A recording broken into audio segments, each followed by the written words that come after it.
Good morning, or depending on where you are, good evening. My name is Clay Lowry. I'm the Executive Vice President here at the Institute of International Finance. It's my pleasure to welcome you to this session of the Washington Policy Summit.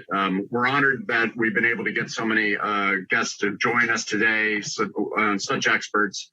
Obviously, as we just were hearing about in the first session, things are very difficult, and that's on the scientific front. So today, right now, we're going to talk a little bit more on the economic side.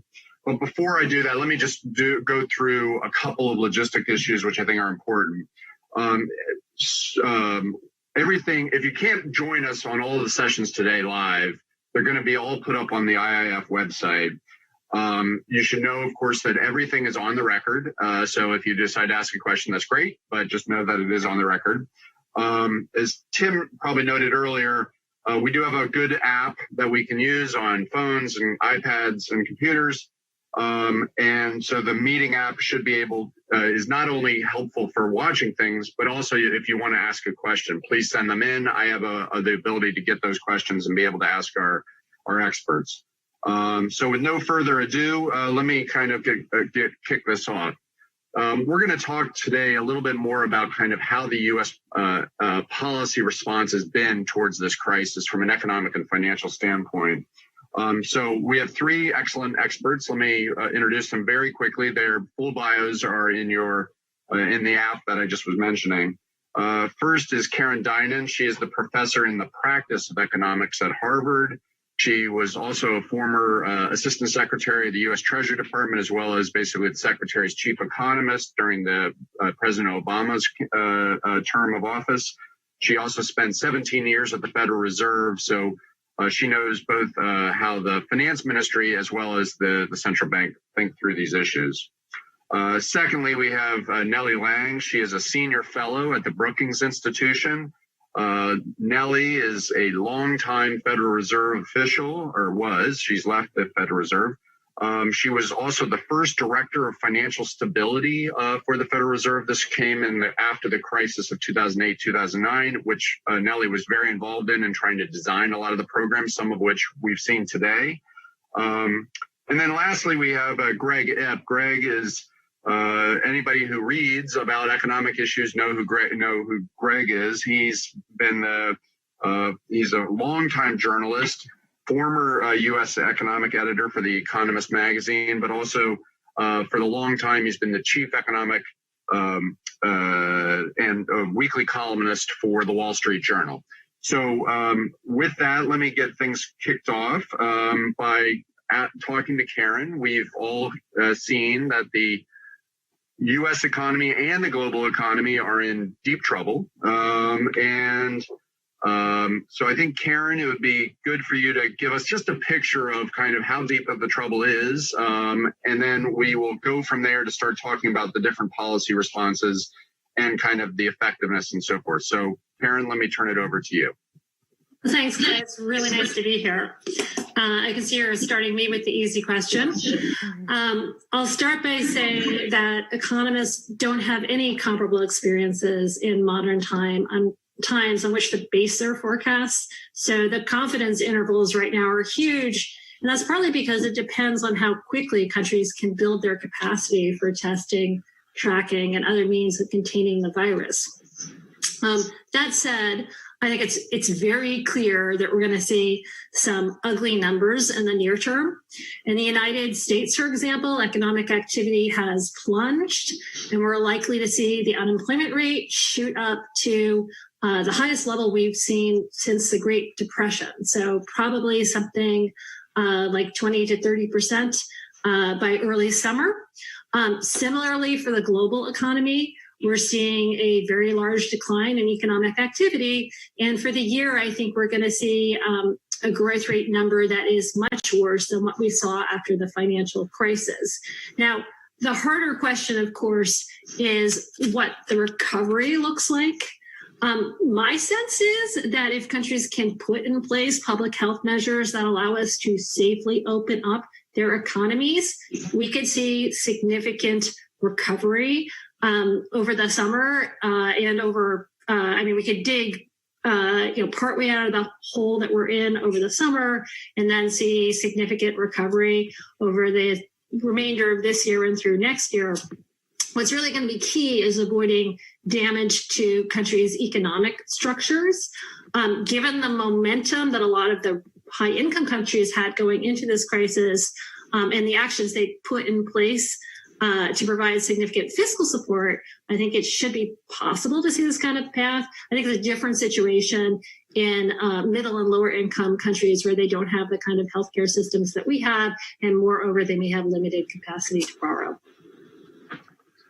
Okay, thank you. All right, so that's not too encouraging, but so let me turn to Greg. I know, Greg, you've written a little bit about this, and I know you're doing a lot of thinking about this. All right, so we heard from Dr. Osterholm a little bit earlier this morning, and then Karen just kind of gave a brief overview. There is this balance in some respects, which is just a terrible word, but I'm using it anyway, between almost this epidemiological science and economics. How do you look at this balance, and what does the situation look like to you? Maybe a little bit of what the future looks like, given where we are right now and how you see things kind of developing. Thanks, Clay. So I think right now when you're hearing a lot of pressure and discussion about how and when to reopen our economies, it's important to remember why we're enduring this economic disruption. It's not pointless. We're saving lives. Because so many people have already died, it's easy to forget how many lives we're actually saving. At the outset, there were credible estimates that left unchecked, the pandemic would kill 2 million Americans. Even if that's double a plausible baseline, these lockdown measures are saving hundreds of thousands of lives. And those lives, and we hate to put prices on lives, but federal regulators do it all the time. There's trillions of dollars of value in terms of lives saved that represents. And so you've got to measure that benefit against the cost of the economic recession we're now enduring. And if you actually run that math right now, as I and several other people have tried to do, the trade-off between lives and income right now still looks overwhelmingly favorable towards doing what we have done so far, clamping down on activity as much as necessary to stop the epidemic from spreading and get the reproductive rate down below 1, at which point it starts to basically extinguish itself. I think the challenge going forward, though, is to continually ask yourself, is the portfolio of measures we're taking now still meeting that trade-off, still meeting that cost-benefit test? And that's the question now. Nobody realistically thinks we can maintain these lockdowns for a full year. The economy would fall into severe depression and people simply wouldn't tolerate it. We need to come up with like a series of initiatives that combined provide a reasonable trade-off in terms of continuing to save lives, but probably not saving every life while letting the economy come back. For example, right now, people are looking at a variety of issues. Should people wear masks in public all the time? Should we continue to isolate the most vulnerable, the elderly and those with pre-existing conditions? How long does it take to stand up a genuinely comprehensive testing, tracking, and tracing regime? And how much does it cost? Could those things together maintain a very low level of infection and deaths and allow the economy to come back? That's the test we need to do. And that's where I'd like to see the emphasis going forward. Okay, so I mean that is obviously those are really tough questions, and and we hear at least that the president has said that that's what he is trying to figure out, and he wants to make an announcement. I mean, he said today. I mean, maybe that'll happen, maybe that won't. I assume it's a very, very complicated question, and and we're also seeing a lot of governors are trying to figure that out as well. Putting aside whether or not the constitutional issues on that is just kind of restarting. To get there, obviously, we've been trying to think through kind of the different bridges, and to how make sure that markets aren't totally stuck or collapsing.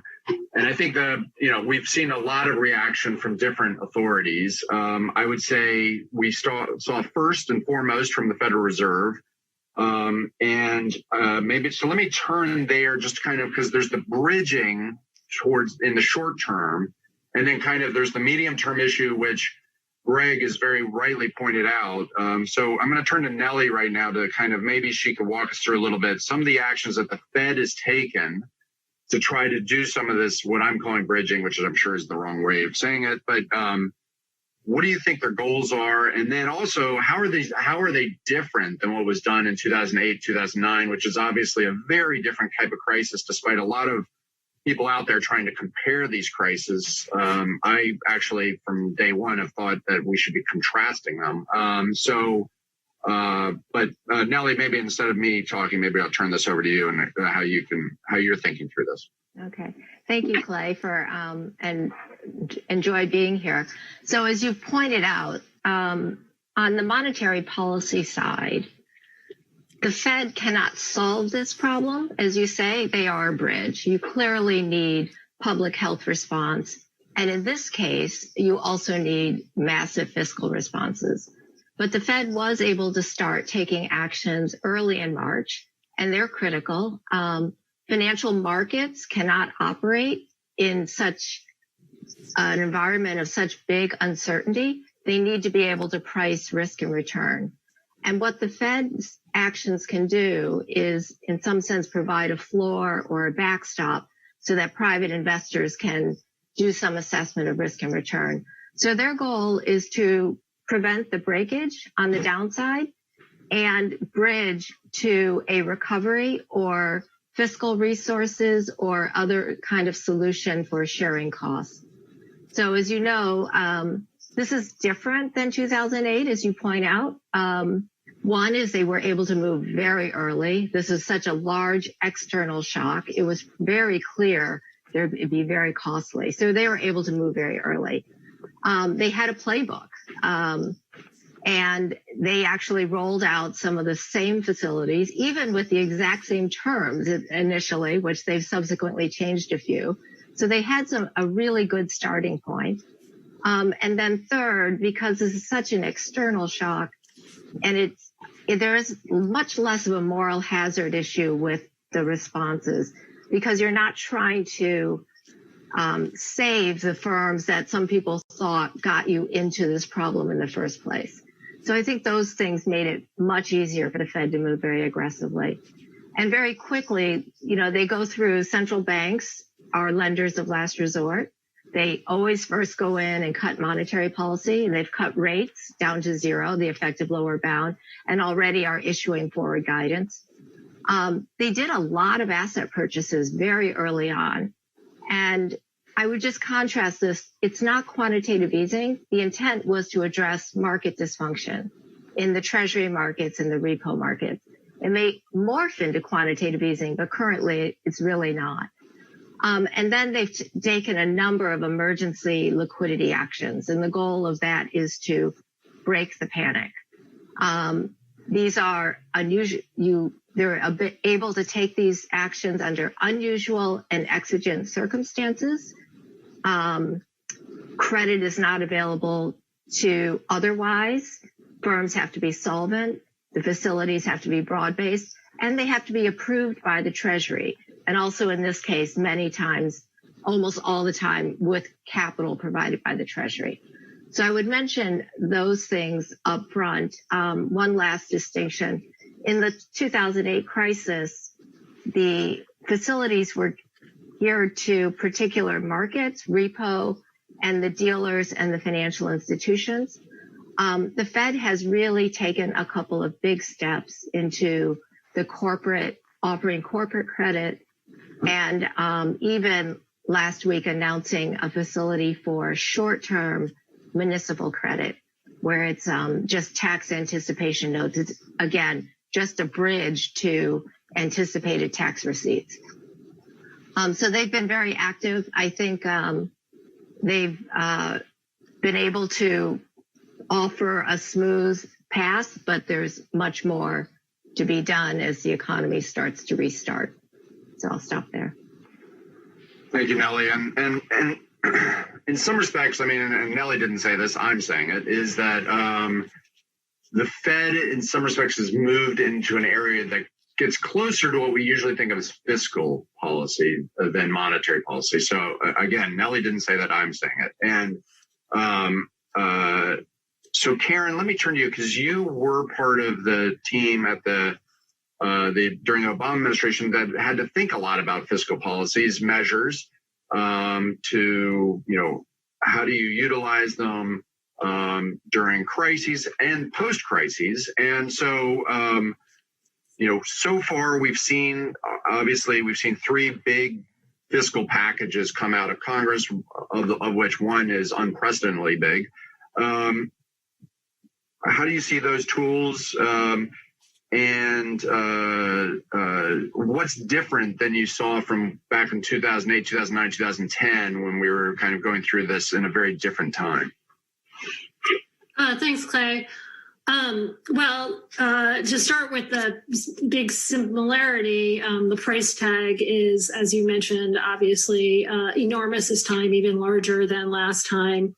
I think just to start out really general, I think kind of the biggest contrast is that the balance of the package is tilted more towards disaster relief than standard kind of textbook fiscal stimulus. But I think the response so far in the United States and other countries has been pretty impressive. In the United States, our package includes money for the healthcare system. It includes funding for states and localities to help them fight the crisis. It makes unemployment insurance benefits more generous, and importantly, it expands unemployment insurance benefits so that they cover people who are furloughed and self-employed workers in the gig economy. The package also includes substantial loans, I'll say loans/grants for businesses. For small businesses in particular, I think the program is well designed. It's loans, but it's loans that turn into grants if the companies maintain their payroll. So it includes this. It not only keeps the companies afloat, but it includes this incentive for them not to lay workers off. The package does have some of the kind of more standard things from the fiscal policy playbook. So, for example, we're sending direct payments to households. Those payments started going out this week. I mean, that's going to help pay the bills, but part of the point also is to make sure that demand is there when we hit the other side of this crisis and supply starts increasing again. What it doesn't have is it doesn't have kind of the big general things like more money for highways.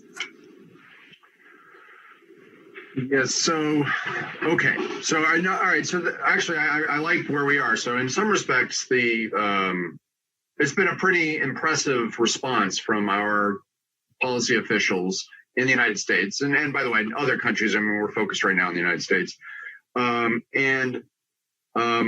Before I kind of go towards the next questions, which are going to be about, all right, what are the vulnerabilities and risks of all these different programs? I did want to remind everybody, if you do have a question, there is an IIF app. You can send in questions. I would get them so that at the end, I can come back on any questions that are not necessarily just ones I'm asking. So please send those questions in through your app whenever you can. So, Greg, I'm going to turn to you with kind of, all right, we've heard a little of the positive side. I mean, obviously framed around a lot of negativity because of the crisis itself. But with all these policy responses, and some of them are direct interventions into actual industries, as well as aid to small businesses, as Karen and Nellie were both pointing out. Do you see any leading indicators of where things could go wrong? Do you see anything going wrong? And, there are obviously both policy, but also political and just business issues that are at risk here. And so how do you see it? I mean, and if it's totally positive, that's great, but I'm assuming there are some vulnerabilities there. I think the policy response to date has actually been really good. I think the best analogy for what's going on is this is like a natural disaster, like a hurricane or an earthquake, except it's a natural disaster that hits the entire world. And instead of lasting 2 weeks, it's lasting several months. And the priority while you're in that natural disaster phase is you've got a whole lot of people and companies that simply cannot operate. You got to keep them alive, because when you come in on the other side, the businesses are still there. The customers are still there. Nothing fundamentally is wrong with the economy. You want to be able to enable people to pick up where they left off, which is exactly what we have happen after things like earthquakes and hurricanes, which is why they do not leave a lasting effect on the economy. And to that extent, I think the policies that we've had have been very, well conceived, because the Fed is providing that bridging finance, making sure this economic crisis doesn't turn into a financial crisis. And the fiscal response, I'm impressed both by the speed and the bipartisanship of it, and the fact that it's a portfolio of remedies that address each of these issues, especially ensuring that small businesses, which are going through severe cash flow difficulties right now, do not have to close their doors and permanently lay off millions and millions of employees. So what could go wrong? In the short run, what I worry about is execution risk. The Small Business Administration is being asked to do orders of magnitude more processing of loans than they ever have before, and they're simply not set up to do that. The banks, which are the channel through which a lot of this credit is going, again, not well set up to manage these programs, very, very worried about reputational risk if they get it wrong. That's a bottleneck that has to be overcome. We could be running out of money too fast. I believe that the small business piece, which is about $350 billion, is already fully subscribed. There's a lot of people, standing at the ticket window saying, hey, what about me? What about me? So we could have a very big shortfall there. And there's a need to, I think, address that fairly quickly. Over the medium term, I think the risks start to change. Once the lockdowns come off and the supply side of the economy can respond as well, you want, as Karen was saying, there be enough demand so that people can go out and spend and ensure that the cash flow resumes. These businesses actually have viable business models. But there's another issue going on as well. To what extent has the structure of the economy changed as a result? You don't want to continue to subsidize businesses that, frankly, are not going to be able to continue as they were for the next few years. We're likely to see permanent changes in people's habits and things. For example, what types of restaurants will they go to? What types of shopping will they do? We need to recognize that, and it's not a good use of finite taxpayer resources to prop up businesses that don't have, a long-term viable connection there. And I think that goes for the Fed as well. And this is more Nellie's territory than mine. The Fed is doing what it has to do now. It is basically getting in there, and it's not worrying about moral hazard. It's lending to everybody as possible. It's trying to prevent a liquidity issue from turning into a solvency issue. But there's going to come a time when people are going to ask tough questions about why the Fed is the one deciding who gets credit and who doesn't, and whether that's efficient. And I think that time could be coming in the next, 4 to 6 months. Mm-hmm. Can I? Nellie, please. Yeah, so I wanted to follow up on that and also comment on your question earlier. So you mentioned the Fed is getting closer to fiscal policy. But there are some important distinctions. And one is, like Karen mentioned, the small business, the Paycheck Protection Program and the grants, the loans/grants to small businesses. That is money that Congress and was enacted by the president, signed by the president, grants to small businesses. The Fed is not involved in that program. It's not a fiscal authority. It provides a liquidity facility so that banks can take those loans off their balance sheet, but it makes no decisions there. Now, it did create, however, and this is one of the new things it did this crisis, it's something called a Main Street lending facility. And there they will use the banks to underwrite loans. And this is a 13-3 program. They're going to offer loans to small to mid-sized businesses. Banks underwrite the loans, retain some of the risk. So the Fed is not making the decisions themselves. But it is funded with capital provided by the Treasury of $75 billion, at which point the Fed can lend up to $600 billion. It represents a very close cooperation, but it is not, but the choice of funding this program was in the CARES legislation in Section 4, Part 4. So it isn't the Fed on its own. Again, it's 13.3. It's not, it will be a loan. It will never be a grant. It will never be forgiven. So it's a credit decision by a private bank to make, but it is a way for funds to get out into the economy using the Fed. So it is closer. I agree. It's not the same, though. There are some big distinctions between grants and loans, because the Fed can lend, it cannot spend, which is the way that Chairman Powell likes to put it. Which is a very clear, direct way to say it. I think one of the challenges that this Main Street program brings up, though, and it's an illustration of many of the challenges. Because these are loans, you want to make them only to firms that are going to be viable at the end of this process. So many firms who don't have viable models post COVID-19 are not going to be helped by getting more debt. They're not going to be helped by a loan that they can't repay. So you want to set up this program so that it really is a bridge. And it's going to require the private sector borrowers to self-select if they think they have a viable business model, and banks based on the relationship they have with businesses and employees as to whether the business is viable in the long run. But those are very difficult questions. I think this program compared to the small business, which is a relief program, just highlight the real difficulties of coming through that we'll be doing in the next, few months, the challenges. So let me follow up with Nellie on something she just said, and then also a question that I'm going to give Greg a minute to think about, mainly because it comes from our audience. So the question for Greg, I'm going to go to Nellie first, but then the question for Greg is, and I'm reading off of this, so is you compared it to a natural disaster, though with caveats, but is it? But is that a fair comparison when there is the likelihood that the uncertainty and turmoil from this could last for many, many months and may change significantly parts of our economy? And you kind of got at that, but I just want you to go maybe a little further just because of the question from the audience. And Nellie, a question for you is, all right, you just went through a number of these programs and kind of some of the potential downsides. One downside is, can the Fed handle it? I mean, we are talking about trillions, and so their balance sheet is going to expand enormously. You're getting into areas that the Fed has never been in, which obviously exposes the Fed to, frankly, political risk. But beyond that is, can they just handle it operationally, or are they in the biting off more than they can chew? So there are 9 new facilities that have been announced in the last 4 weeks. So that's a lot. They have done many of these before. They're just doing them in bigger scale.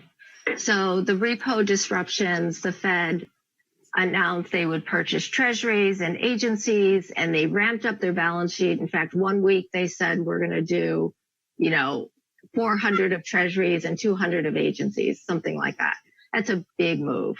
They were able to do it. And currently they've now announced they're scaling back because the markets have sort of reached a new sense of stability or smooth functioning.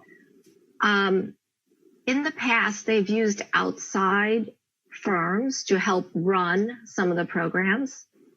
For example, the commercial paper funding facility, they had hired an outside firm to run it in 2008. They've retained that same firm to do that again. They are retaining other firms to do some of the secondary market purchases, to expand the purchases of securities. So it is a challenge.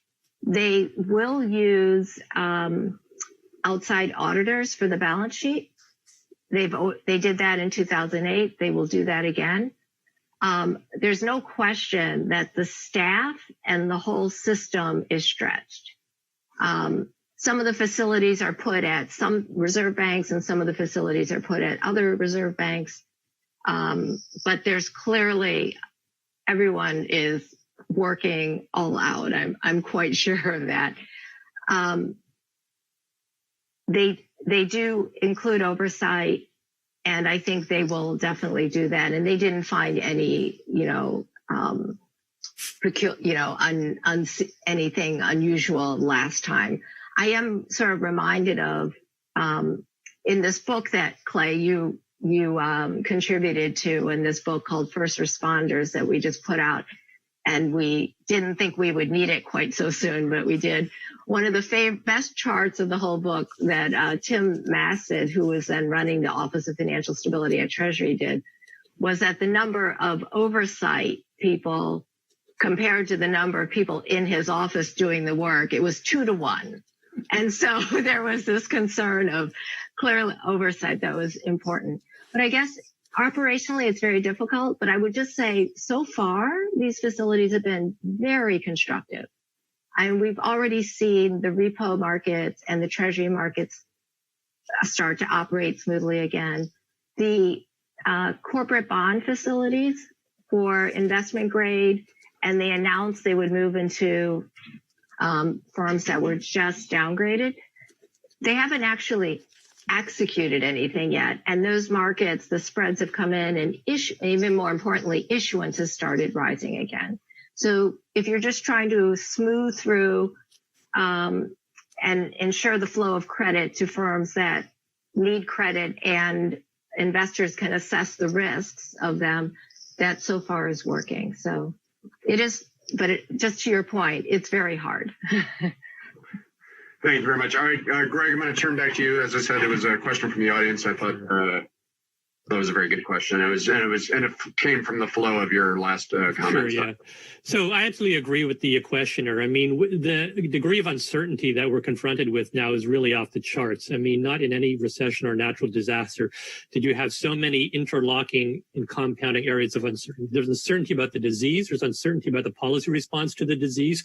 There's uncertainty about the disease, uncertainty about like exactly how much of a lockdown we need to solve the disease, uncertainty about the economic consequences of that lockdown, and uncertainty about the policy response to those economic consequences. So that's uncertainty compounded uncertainty. And in my professional career, I have never seen a fog so thick as this. And so we should all be humble about everything we're predicting and recommending right now.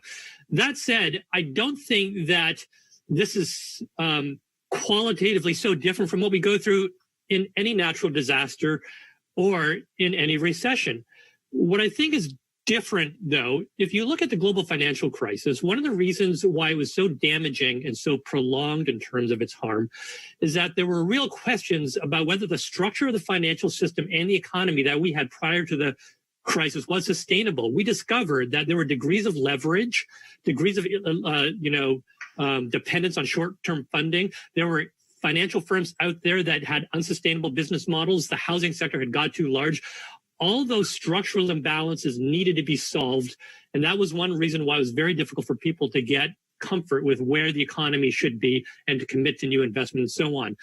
We don't have that right now. There was nothing fundamentally structurally wrong with the economy going into this crisis.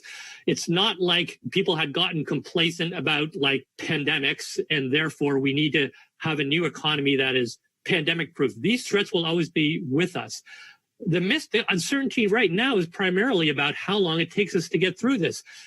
I will venture a forecast. I just talked about the danger of forecasting, but I will make the following forecast that 2 to 3 years from now, we will have either a vaccine or a treatment or a combination of both that will cause this virus to become a background concern for us, much like seasonal flu.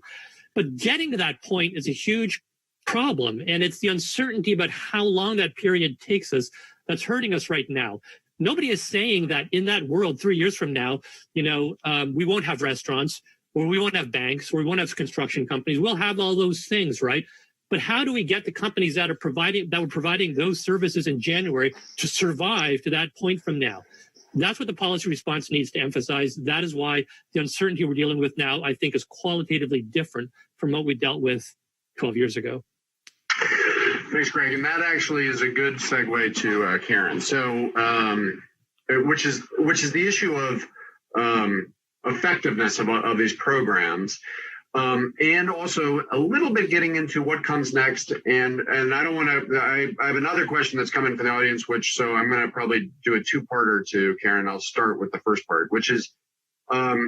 We've seen just yesterday, I think, or maybe it's today, the small business lending program has already hit the limit. And so that the idea is to kind of address some of the issues that Greg was just mentioning.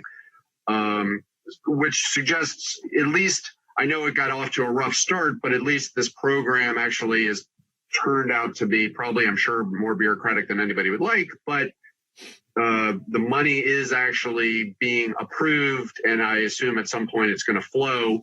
So that's probably a decent, good thing, but it does suggest what comes next. I mean, which is, and we've heard about this in the United States a lot, which is we need a fourth fiscal package, a fifth fiscal package. How do you, I mean, so I guess a little bit of judgment on the vulnerability there or in the effectiveness, and then a little bit of judgment on what do you see coming next or down the pike, maybe both from a practical perspective and maybe what should happen, because what should happen and what is practical is not always the same thing. Sure. So let me just start with the kind of the execution question. Here I'll say, in terms of programs like the small business loan program, I actually am less worried than I was a week ago about execution risk. They've gotten just a ton of money out, as Greg was saying. And we're also starting to see those direct payments to households go out. So I think those are working out better than I thought they would. One thing we haven't really touched on, though, is in terms of execution risk is public health policy. And I think in this case, it is economic policy, because the public health policy is so important to being able to open up the economy. And that's actually, if anything, that's where my worries are in terms of risks at this point. We're seeing states do a lot of things. I'm very heartened by the fact that states are getting together to coordinate on these things. But the fact is, you just can't open a geography when the geography right next to it is doing something completely different. And so I think it's just a real place where we need more federal leadership. And so in terms of risks, I think that's one that we just need to be focused on like a laser, because it is so central to the economy. In terms of what's coming, as people have noted, this small business program is at this point oversubscribed. So I think we are going to see phase 4, and we're going to see it pretty soon. It's going to be kind of more money for that program. Estimates suggest that we need something like twice as much money, or maybe more, to be able to keep small businesses afloat. So I think that's coming very soon. In terms of what else we need, and I think some of these things do have a high probability of making it into phase 4 or phase 5. First of all, for the healthcare system and the public health measures to contain the virus, whatever it takes. Okay, so that should be just the biggest priority of any future fiscal steps. On top of that, state and local governments are going to need more money, much more money. So something along the lines of hundreds of billions of dollars, because both of the reduced revenues they're going to be seeing, but all the extra spending that they're doing. And then I think another big priority is unemployment insurance benefits. So I think what we've done so far is terrific, but some of the big things we've done are going to expire by the time we get to kind of the early to middle part of the summer. So I don't think our problems with unemployment are going to be over at that point. So I think what we need to do is do something for the next round that actually maybe doesn't necessarily prescribe more benefits until a given point of time, but sort of puts in more benefits that are contingent on the state of the economy. So they turn off when we don't need them anymore, but they're there when we do need them. Thank you. All right, Karen. So now my second part question, which comes from our audiences, and it's one of those questions which is very important, especially from a financial world. And it seems like everybody's been ignoring it, which is, it does seem like we're taking on a fair amount of debt in order to do this, given that the last fiscal package was 10% of GDP. There's probably going to be another one. It probably will be at least, 2 to 5% of GDP. Does this start to build and build and build and build on the U.S. debt? And it wasn't in fantastic shape before this crisis began. How should we be thinking about that over time? Or is it just, it's one of these situations where you just got to deal with the emergency and we'll have to deal with that later. But, that's not always such a great strategy either, but it is an emergency. So. That's for me? That's for you. Another easy question. So that's absolutely correct. We're going to see a big jump in the ratio of debt to GDP. It's interesting because I just wrote a kind of article before this all started, arguing that yes, we have longer term fiscal challenges to deal with, but if you look at how low interest rates are globally, and you consider how we have some big priorities in terms of spending in this country to promote inclusive growth, that we have more time now to basically be more selective about the policies that we're putting in place. We don't have to kind of address these issues right now. Now, what's happened since I wrote that article? Well, one thing that's happened is that interest rates have fallen further. And the second thing that's happened is we have come about these kind of massive needs for more fiscal support in order to preserve the economy and make sure that the economy continues to grow coming out of this thing. So I think the answer for the United States right now is that we need to do what we need to do right now. And we should not, it does not mean that we don't have to address these problems eventually, but we should not be worried about those considerations right now. Now, that's only the United States. There are, other rich countries that can do what we're doing, but certainly there are countries in other parts of the world, particularly kind of lower income countries, that don't have that kind of fiscal capacity, and they're in a different situation. Thank you very much. All right, so we only got a couple minutes left, so I'm going to give one more last question to Nellie and then one to Greg to wrap it up. Greg, yours is going to be really easy. So Nellie, so do you expect more from the Fed and also or from federal financial regulators going forward? They've already done a lot, but there's a lot coming out, and we're seeing banks are starting to report earnings, and they're not fantastic. So how are financial regulators looking at this, as well as maybe just the central bank itself? Yeah. So I think from the central bank side, they're ready to expand their current facilities if needed. I believe of the $454 billion of funds made available to Treasury, they've committed less than $200 billion at this point. So I think if what's been put in place is not sufficient, they can ramp up. I think that as they've been doing all these facilities, they've been surprised about the functioning of some markets and products. And so it would not surprise me, this would be down the road, that they will be making some changes. I think they were surprised on the functioning of the Treasury markets. They're surprised about the way investment funds have been working. And so down the road, that would be an issue. Banks today have been a source of stability for this crisis, not a source of instability, and that's been a great thing. I think the Fed is going to want to make sure it stays that way. So banks, as you know, have started to report earnings, and they're going to have to start taking some loan loss provisions. And there may be ways they'll be encouraging banks to maybe take out some insurance so that a year from now they look still strong, regardless of how the economic path, for most paths of the economy. And I've argued in the past that banks should be voluntarily cutting back their share repurchases, which is not the same as cutting their dividends. They can cut share repurchases, which are meant to be flexible, and that would conserve about a percentage point of equity capital, which is pretty significant. And that would allow them to work out this year with an extra point of capital, and that would be could have a big effect on the economy. Thank you. And all right, so Greg, I'm going to go 1 minute over. Last question. All right, so I'm not sure you've noticed, this is a presidential election year. Can the U.S. at least come together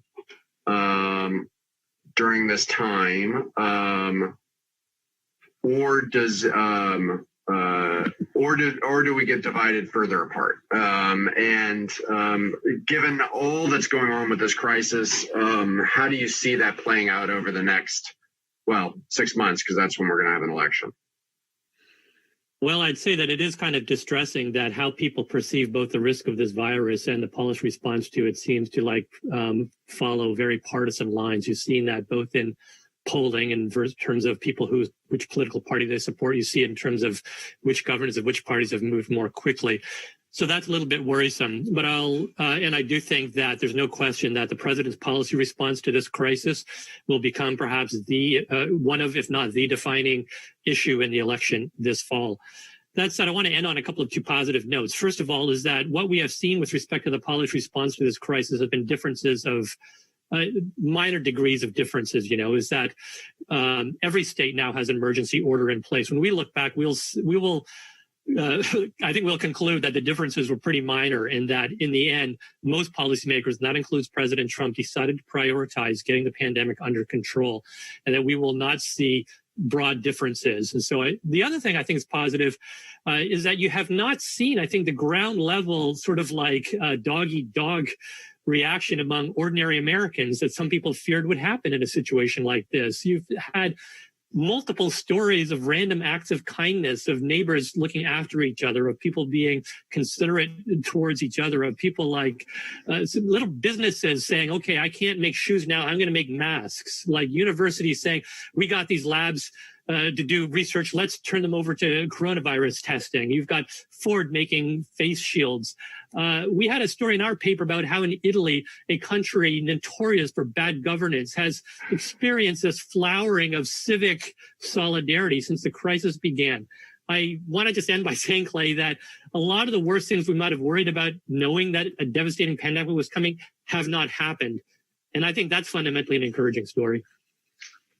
I agree, and thank you very much. Thanks, all three of you. So I want to wrap up by saying two things. One is that in about 13 minutes, we're going to have another panel. It's going to go much further into depth of what Karen was nice enough to start us off with, which is on the U.S. economic outlook. So this will give you a chance to go get a cup of coffee if you're in the United States, but if you're in Asia, maybe this is a chance to go get a glass of wine and hopefully you can enjoy a good discussion about U.S. economic outlook. Again, I want to thank Karen, Greg, Nellie for your very excellent comments. And anyways, thanks again, and I'm going to sign off.